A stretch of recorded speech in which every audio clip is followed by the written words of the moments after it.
Halo, perkenalkan nama saya Daniel Dazo, mahasiswa Fakultas Pertanian Prodi Agribisnis semester 3 Universitas Nusa Cendana. Pada video kali ini saya akan menjelaskan tentang OPT golongan patogen, khususnya jamur Fusarium sp. Terima kasih, selamat menyaksikan dan semoga bermanfaat. Fusarium menyerang jaringan pembuluh kayu atau silam yang menyebabkan transportasi air terganggu sehingga tanaman menjadi layu.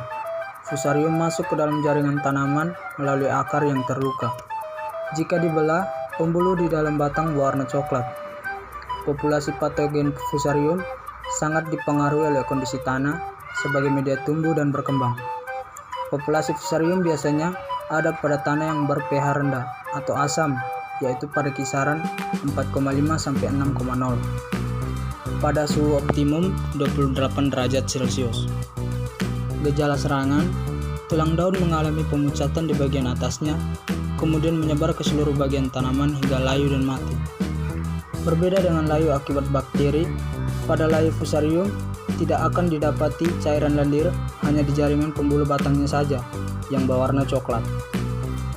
Penyebarannya dapat melalui tanah atau soilborne, melalui aliran air atau waterborne, melalui udara atau angin atau airborne, dan melalui alat tanah yang terbawa pada alat atau sentuhan tangan yang sebelumnya berinteraksi dengan patogen tersebut.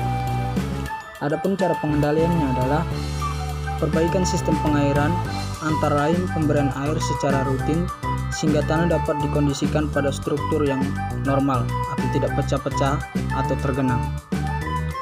Pemberian air secara tiba-tiba dengan sistem lab juga berisiko menyebabkan layu, karena bulu-bulu akar akan patah sehingga menyebabkan patogen luar tanah masuk dan menginfeksi tanaman. Kondisikan agar di lahan tidak ada genangan, karena selain memicu perkembangan Fusarium, juga mengundang jamur dauni mildew penyebab kresek. Kedua, melakukan rotasi tanaman dengan tanaman selain cabai atau famili seperti tomat, kentang, dan terung untuk memutus siklus Fusarium dalam tanah tersebut. Ketiga, melakukan eradikasi lahan, yaitu mencabut dan membuang jauh-jauh tanaman layu agar sporanya tidak menyebar ke tanaman yang lain. Keempat, sebelum ditanam perlu dilakukan pengapuran sehingga pH tanah menjadi normal dan tidak sesuai dengan pH yang Fusarium kehendaki untuk berkembang optimum. Kelima, aplikasi agen hayati Trichodermas yang berfungsi sebagai biopestit. Trichoderma sp bersifat parasit terhadap jenis jamur lain seperti Fusarium dan Rhizoctonia, dan bekerja dengan cara menghambat pertumbuhan dan penyebaran patogen luar tanah. Melakukan pengendalian dengan fungisida berbahan aktif benomil atau tembagal hidroksida dengan cara dikocorkan terutama saat usia menjelang pembungaan sampai pembuahan.